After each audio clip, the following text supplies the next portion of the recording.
Assalamualaikum warahmatullahi wabarakatuh.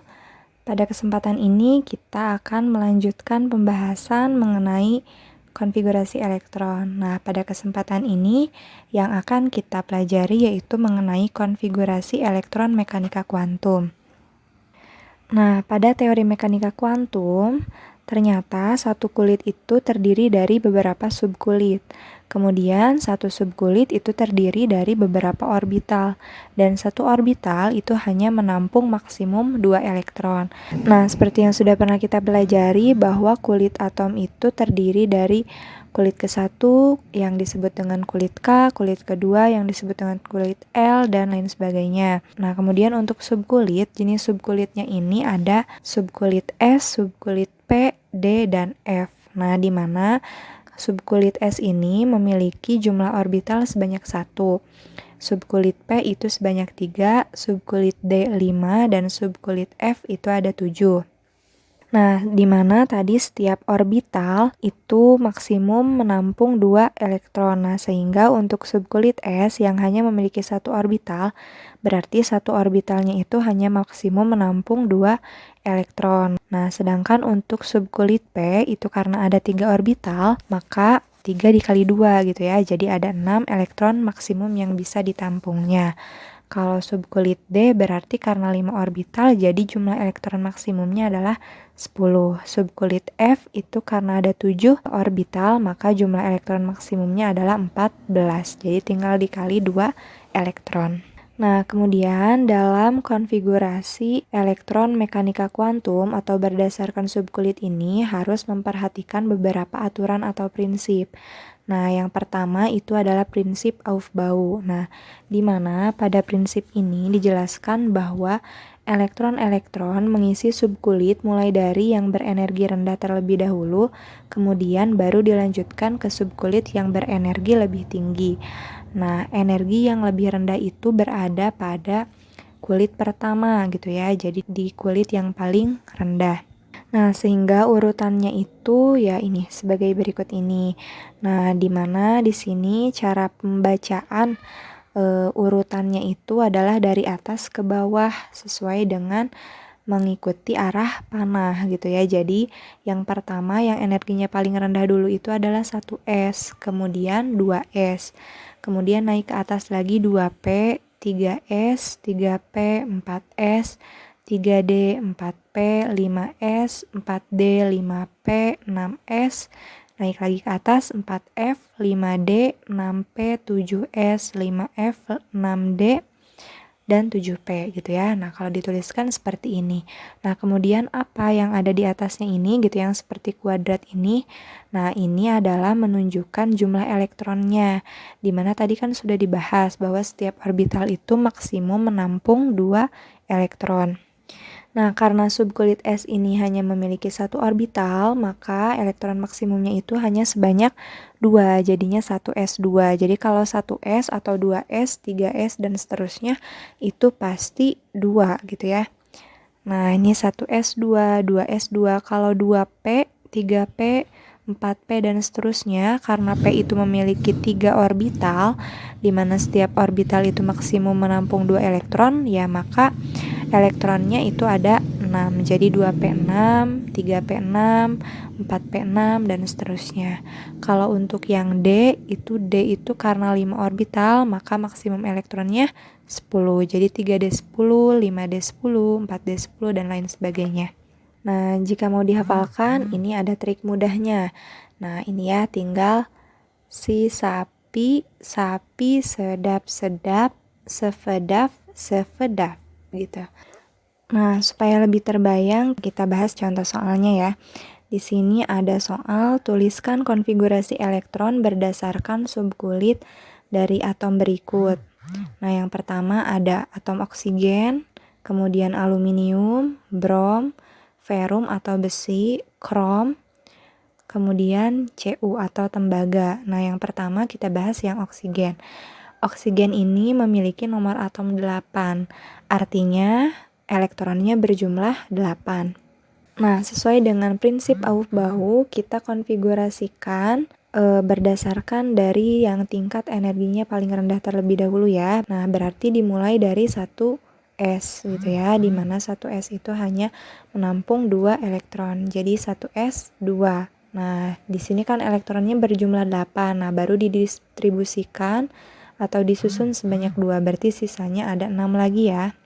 Nah, setelah 1S kemudian dilanjutkan 2S2. Nah, berarti di sini sudah ada 4 elektron, berarti sisanya adalah tinggal 4. Nah, setelah 2S naik ke atas berarti adalah 2P4 gitu ya. Karena P itu maksimum menampung 6 elektron, nah di sini sisa elektronnya adalah 4, jadi masih bisa ya.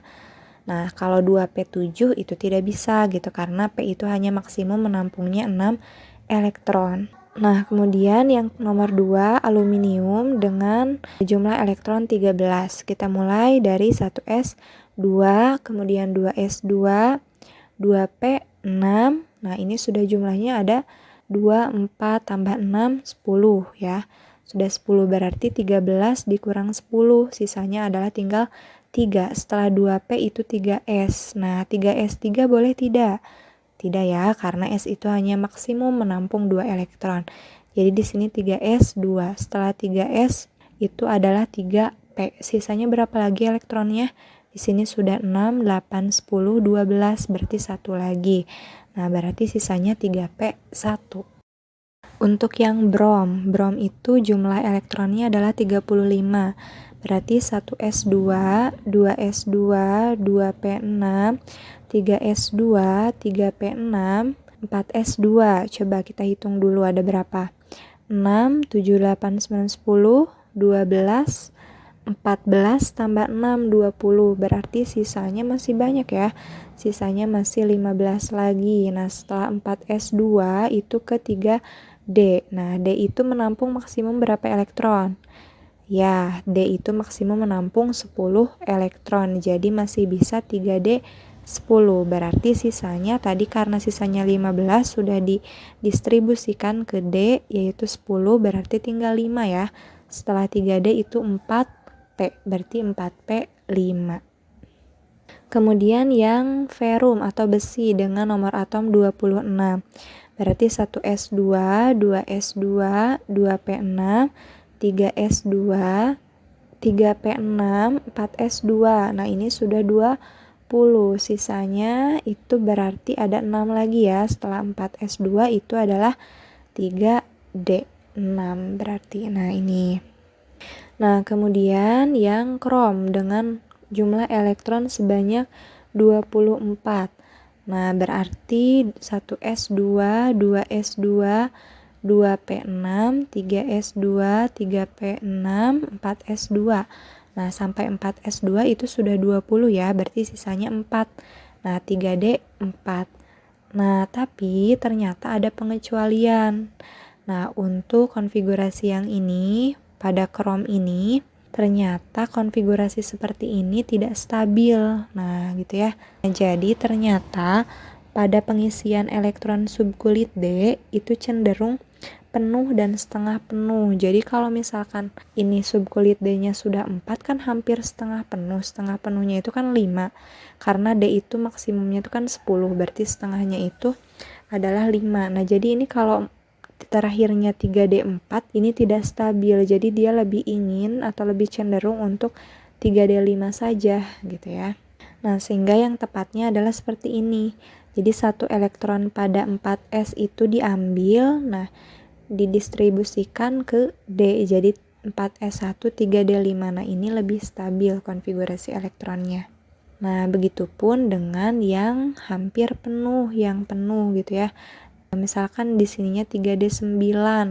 Nah, dia lebih cenderung ingin 3D10 gitu ya. Jadi nanti diambil satu elektronnya dari subkulit S. Nah, kita lanjutkan pada atom Cu dengan elektron 29. 1S2 berarti 2S2, 2P6, 3S2, 3P6, 4S2, 3D9.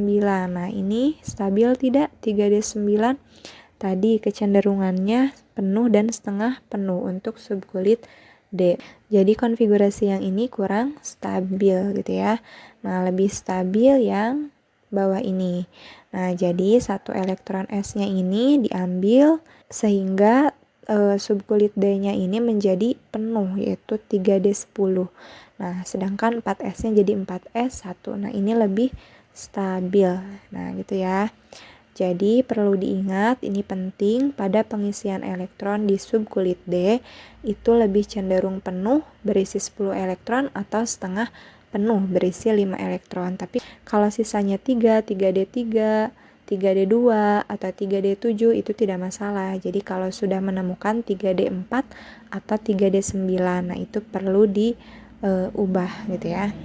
Nah, kemudian bagaimana cara menyederhanakan penulisan konfigurasi elektron dengan gas mulia atau golongan 8A.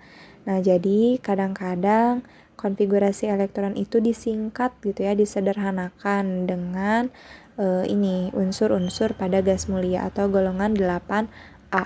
Nah, ini golongan 8A itu ada helium, neon, argon, kripton, xenon, dan radon ya. Nah, heliumnya itu elektronnya 2, nah sehingga konfigurasi elektron terakhirnya itu 1s2. Kalau neon itu 10, maka konfigurasi elektron terakhirnya 2p6 dan seterusnya. Untuk mempermudah menghafalkannya, nah ini ya, kita pakai jembatan keledai. Jadi heboh negara Arab karena serangan ranjau gitu ya. Jadi lebih mudah dalam menghafalkannya. Nah, kita coba yang ini. Tadi kita sudah konfigurasikan yang aluminium dengan jumlah elektron 13. Jadi konfigurasinya adalah seperti ini. Nah, ini bisa disingkat gitu ya. Nah, bisa disingkat dengan unsur gas mulia ini. Nah, yang mendekati jumlah elektronnya sama dengan aluminium kan neon ya. Ini 10, ini 13. Nah, jadi bisa dituliskan neon gitu ya, dimana neon itu terakhirnya sampai 2p6. Nah, berarti sampai sini. Nah, tinggal dilanjutkan. Berarti neon 3s2, 3p1. Nah, seperti itu ya, cukup mudah kan? Nah, kemudian yang ferum atau besi dengan jumlah elektron 26. Nah, ini yang mendekati dengan jumlah elektron ferum itu adalah argon ya. Kalau kripton itu kelebihan. Nah, jadi yang argon dengan elektronnya 18, di mana konfigurasi elektron terakhirnya itu pada 3p6.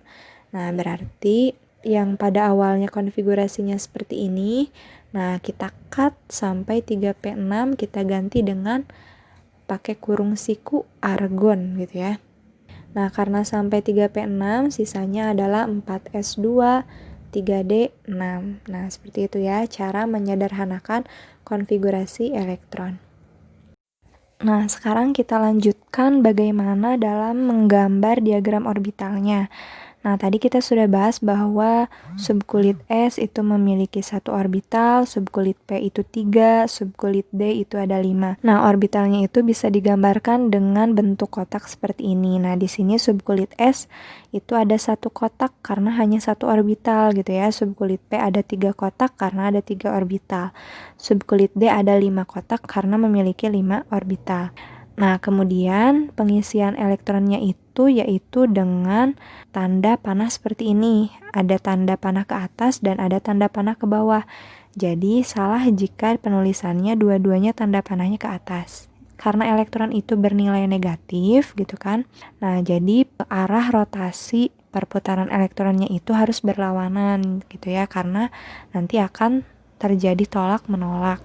Nah, jadi di sini arah elektronnya itu ada yang ke atas dan ada yang ke bawah. Nah, di sini ada beberapa aturan atau larangan yang perlu diperhatikan dalam pengisian elektron pada orbital. Di antaranya itu ada larangan Pauli. Nah, prinsip larangan Pauli ini menyatakan bahwa tidak ada elektron-elektron dalam suatu atom yang keempat bilangan kuantumnya itu sama. Ya, nanti ini kita akan bahas kemudian pada bilangan kuantum. Jadi larangan Pauli ini pada intinya itu berkaitan dengan spin, bilangan kuantum spin yaitu yang berkaitan dengan arah rotasi elektron. Jadi tadi yang seperti yang sudah Ibu bahas bahwa elektron itu berlawanan arah rotasinya gitu ya, sehingga digambarkan di sini panahnya ada yang ke atas dan ada yang ke bawah. Nah, kemudian yang kedua itu adalah aturan Hahn, di mana Aturan Han ini menyatakan bahwa untuk tingkat energi yang sama, elektron akan menempati orbital-orbital yang kosong terlebih dahulu dengan spin searah, yaitu spin yang ke atas gitu ya, arah panahnya. Nah, setelah itu orbital diisi elektron berikutnya dengan arah spin berlawanan. Jadi elektron itu lebih cenderung untuk mengisi orbital-orbital yang kosong terlebih dahulu, nah baru kemudian berpasangan dengan elektron yang lain. Nah, supaya lebih terbayang, kita bahas ke contoh soalnya. Di sini ada atom nitrogen dengan elektron sebanyak 7. Nah, berarti konfigurasinya adalah 1s2, 2s2, dan 2p3 ya. Jadi pas ini ada 7, 2, 4, tambah 3, 7. Nah, untuk menggambar diagram orbitalnya, itu kita gambarkan dari masing-masing konfigurasi ini gitu ya. Nah, di sini S itu kan orbitalnya ada 1. Nah, digambarkan satu kotak. Nah, karena di sini menampung 2 elektron, jadi langsung ya 2 elektronnya. Tuh, ada yang ke atas dan ada yang ke bawah elektronnya. Jadi jangan dua-duanya ke atas atau dua-duanya ke bawah. Jadi harus berlawanan. Nah, kemudian 2s2 juga sama. S itu memiliki satu orbital, jadi kotaknya hanya 1. Nah, ini elektronnya ada 2, jadi ada panah ke atas, panah ke bawah. Nah, ini menandakan elektronnya gitu ya. Nah, kemudian 2p3. Nah, P-nya itu hanya diisi 3 elektron, di mana subkulit P ini ada 3 orbital. Nah, sehingga kotaknya ada 3 gitu ya. Nah, di sini elektronnya ada 3 yang perlu diisikan ke dalam setiap orbital. Nah, jadi pengisiannya itu ke orbital-orbital yang kosong dulu gitu ya. Nah, dengan arah spinnya itu searah, yaitu ke atas dulu gitu ya, baru ke bawah. Nah, jadi tidak ada yang berpasangan. Nah, di sini karena elektronnya sebanyak 3. Nah, kemudian kita lanjutkan yang sulfur dengan jumlah elektron 16. Nah, ini konfigurasi elektronnya sampai 3p4. Nah, diagram orbitalnya dituliskan dari masing-masing konfigurasi ini ya. Nah, S berarti satu kotak dengan elektronnya 2. 2S juga sama. 2p. P itu subkulit P itu memiliki 3 orbital. Nah, di sini elektronnya sudah maksimum ya, sehingga tinggal kita isikan semuanya. Tapi tadi pengisiannya yaitu pada orbital-orbital yang kosong terlebih dahulu ya. Jadi 1, 2, 3, nah baru ke sini 4, 5, 6. Nah, sudah 6 elektron, kemudian 3s juga sama. S itu hanya satu orbital. Nah, sekarang yang 3p4. Nah, P itu ada 3 orbital. Nah, jadi 3 kotak. Kemudian elektronnya yaitu 4. Nah, kita isikan elektronnya karena tadi harus pada orbital yang kosong dulu. Jadi 1, 2, 3. Nah, dengan arah spin yang searah ya, yaitu ke atas. Nah, kemudian baru berpasangan elektronnya. Jadi baru yang ke bawah elektronnya. Nah, 1. Jadi di sini total ada 4. Baik, sekian yang dapat Ibu sampaikan. Kurang lebihnya mohon maaf. Semoga dapat bermanfaat. Tetap semangat belajar ya, dan jaga kesehatan. Wabillahi taufiq wal hidayah. Wassalamualaikum warahmatullahi wabarakatuh.